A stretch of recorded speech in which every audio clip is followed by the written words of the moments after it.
Είμαι πολύ χαρούμενος που επισκέφτομαι μετά τη Συμφωνία των Πρεσπών τη Βόρεια Македονία.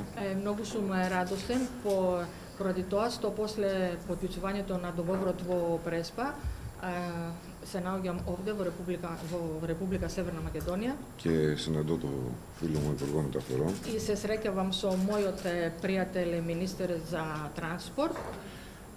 Θέλω να πω ότι υπάρχει ενιαία αντίληψη για το πώς πρέπει να κινηθούμε από εδώ και πέρα. Сметам дека постои заеднички концепт како ќе треба да се организираме понатаму. Και υπάρχει και ένα όραμα που καλούμαστε να υλοποιήσουμε. Постои и една визија која што сакаме да ја реализираме.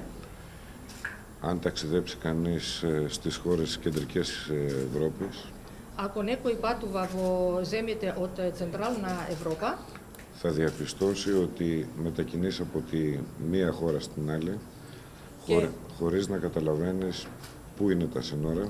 ќе констатира дека може да се движи некој од една земја во друга, без да разбира каде се границите. Χωρίς να υπάρχουν καθυστερήσεις στη μεταφορά προϊόντων. Без да има застој при транспорт на производи, Με πολλούς εναλλακτικούς τρόπους.